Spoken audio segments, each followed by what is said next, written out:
Hello everyone. Welcome to this Google Cloud Platform training from MindMajix. In MindMajix, we have 10 plus years of experienced trainers.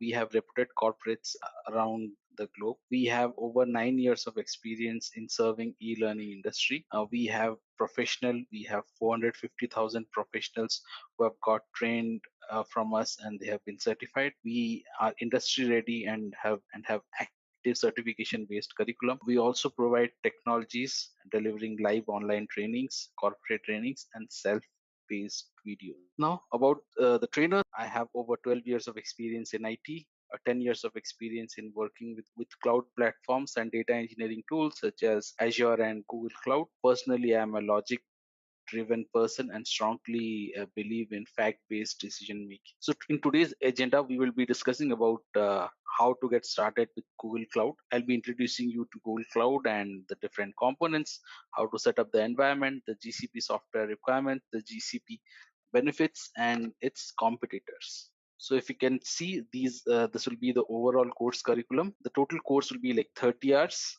Regarding the timing, you have to contact MindMajix, and regarding fee also you have to contact MindMajix. So this course will include like virtual networking, cloud IAM, data storage services, resource management, resource monitoring, infrastructure automation with cloud API, managed services, application infrastructure services, and containers. So some random topics like Google Cloud Computing, virtual Google Cloud or Google Compute Engine will create some virtual servers, VMs. Then Google Container Engine will set up Kubernetes, the microservice. And then regarding managed instance groups and load balancing, we'll also look at it, and then we'll also see ops and security. So these are not the only topics, these are some random topics. Besides these topics, there will be plenty of other stuff that we will be covering. At the end of the course, you'll be getting a certification from MindMajix. If you want to go ahead with the certifications from Google, so these are the list or the certifications. The course that I'll be covering is good enough for like most of the certifications. Some of the certification like machine learning and collaboration engineering or cloud security engineer, these are something there will be some extra topic that needs to be covered. For most of the certifications you'll be good enough with this course. So regarding the lab setup, so everything will be virtual and on web portal. Most of the application will be on web portal, so you should at least have Windows 7 or above. We'll be using Chrome heavily for this particular tutorial. So these are some of the interview questions. If you want, I can just go through these interview questions, and at the end of the session you should be able to answer all these questions. So this is regarding the GCP Demo Questionnaire. So if you have any doubts, please reach out to info@mindmajix.com. Let's go ahead and get started with the actual tutorial. It's more of a demo for today. Let's get started. I've opened Google Cloud Platform. So to get started or to start from scratch, I'll have to use console.cloud.google.com. So once I hit the URL, will redirect me to dashboard page.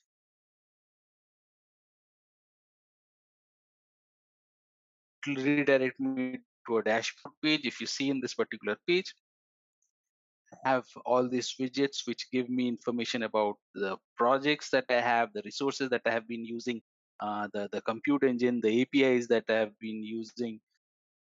Can also trace like if there are any issues that had happened, I can trace that.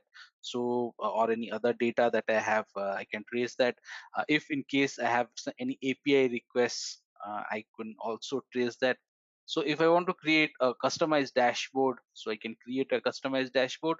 So I'm just giving you an overview of different features that we can do. The actual training will start later stage. So now apart from this, we also have a self tutorial here, like how to explore and enable APIs, how to deploy a pre-built solution. All these details we already have some inbuilt tutorials. You can also take a look at it. Regarding the billing information, so whenever I create a new project, or whenever I'm creating a new project, so every time a new project gets created, you'll get a list of all the projects somewhere here. Now for every project, a lot of components are free, but not every component. Suppose, to give you an example, suppose if I want to create a virtual machine. So in this my first project, so in this particular project, I have created a virtual machine. If I can take you into the project, so this is the details of my project. Now, if I want to see the project settings, I can always use go to project settings. So if I select that, then I'll be able to look at the project settings. So if I want to shut down my project or migrate it to a different account, I can also do that, or migrate this particular project to like under a different project. I can also do that. Now, this privacy settings, I'll not be discussing anything on these right now. Let's go ahead and see the navigation key. So before we go to the navigation key, so remember, for every project or to get started, you have to upgrade your Google Cloud account first. So like once you are hitting the URL, then since I have already activated using my credit card, so there is a fees of like 1 rupee. You'll be charged for 1 rupee, and then your account gets active. So you'll need a premium license. Normally, you get like a 3 months premium license, and then around 21,000 rupees in terms of rupees. They give you a starting credit of 21,000, which is good enough for the current training that we will be having. Now, from that particular amount, we can use that particular amount to create multiple components and then look at different components that we will be creating. Before going there, let me show you the billing information. So here, if you go in the navigation menu, so here we have a billing option. So if I click on this billing option, so basically I'll be able to track like whatever I'm being billed. So the good thing about Google Cloud or any cloud application is when you're putting in your credit card details. So now if you see, so there has been some payment, outstanding payment dues on my account. So it will not directly go ahead and start deducting money from my card. What I can do is I can choose like an option when I'm putting up my credit card details. I can choose an option where I can choose not to pre-deduct or auto deduct from my account. So I can choose, or I can control that. So once I do that, so every time before deducting, they'll prompt me. So this is the amount that I need to pay. So like 278 is my monthly amount that I need to pay. So I can go ahead and make that payment upfront or after every month, so that my project keeps running. So now again, going forward regarding the report. So whenever we are using any cloud application, the billing becomes very important. So because there is it's like a prepaid service, so that you have to give your card details so that they have all those details, and after that only you can start using. So if you want to control that, you can have that information, like all the billing information, so that you can have then cost breakdown and everything, you can have it here. Going back to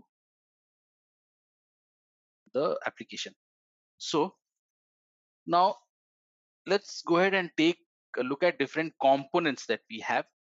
So before looking at the components, let's talk about first the competitors. So Google Cloud Platform is gaining a lot of traction over last few years. So it has really upgraded itself. Now if you talk about other products that's available in the market, EC2, AWS, EC2, both being from Amazon, are two cloud platforms.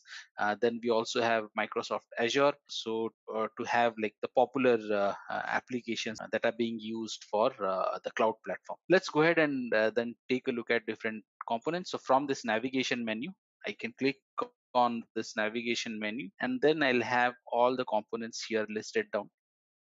Suppose I want to create an app engine or run some services, I can start some services here.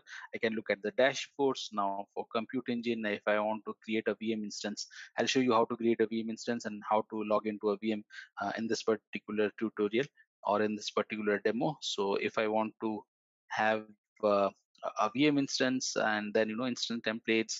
I want to attach a disk to my VM. I want to create a snapshot of the server. I can do everything from this particular option.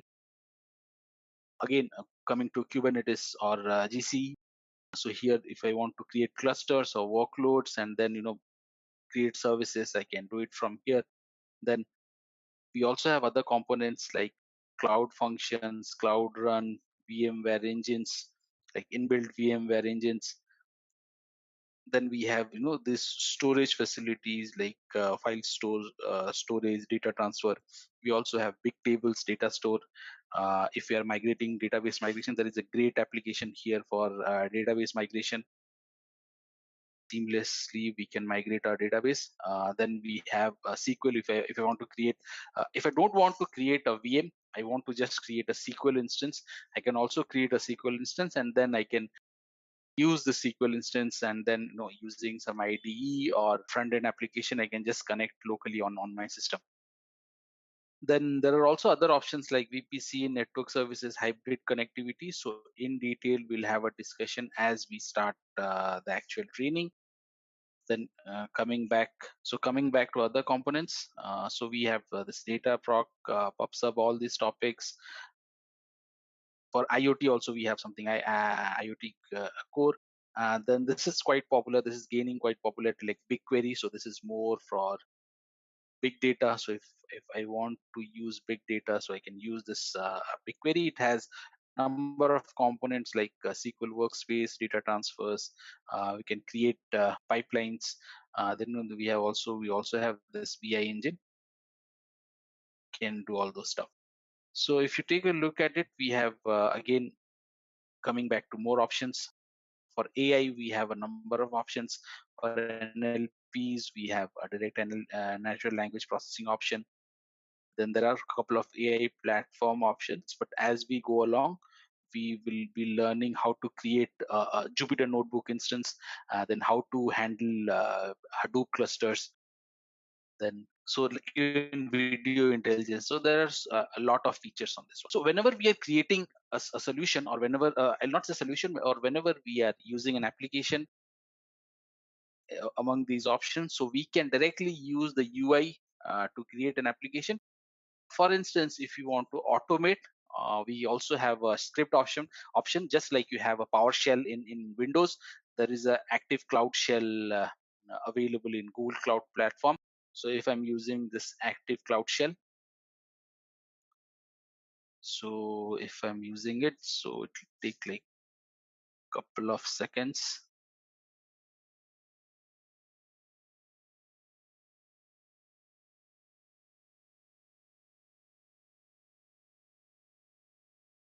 So every operation or every option that we use, it has multiple options. So either you can use directly the UI. From UI, we can, suppose for example, if I want to create a VM, I can directly use the UI option. But if for some instance there is repetition in my work, I want to create like multiple VMs going forward, I can still use the cloud shell. Okay, so this is an example of cloud shell. So here we can write our shell programming, can write scripts and automate the development process. So for now, I'll just go ahead and close this. And as a part of this demo, I'll just go ahead and show you how we can create a virtual machine or virtual server. So to create a virtual server, I'll have to go to navigation menu, and from that navigation menu, I can go ahead and use the compute engine. From the compute engine, I can use the VM instances, and from this VM instances, I'll be able to choose or create a virtual machine. So now if you see, I have already created a virtual machine. If I want to see the configuration of a virtual machine, or I want to create a new instance or a new VM, so I can just click on this VM.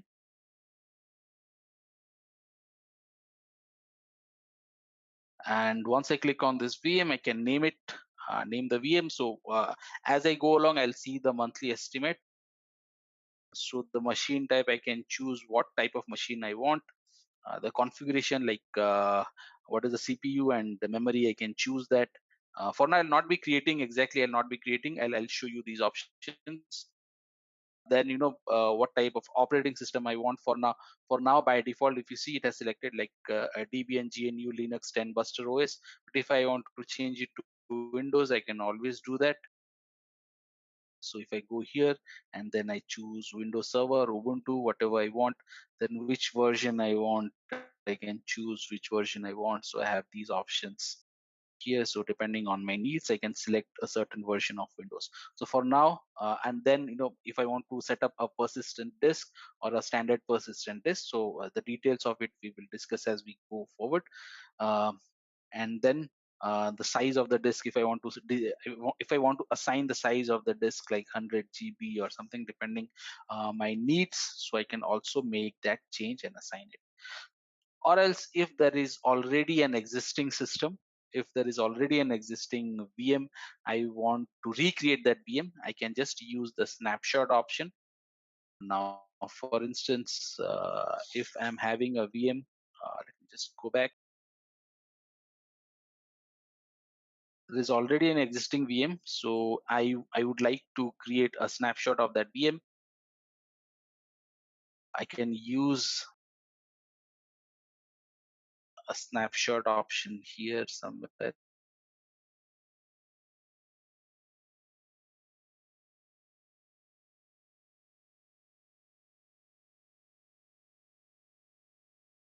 If I want to take a snapshot, I can use the snapshots option, and then using the snapshot, I can create a snapshot of my VM, and then I can just go ahead and restore my VM. So for instance, if I want to use my VM, I can just use the RDP here.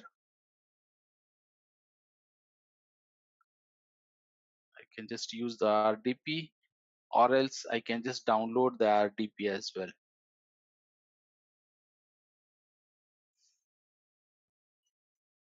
Okay, so I can provide my password, and once I provide my password, so I'll not be connecting directly here. So once I provide my password, I should be able to get into the my virtual machine.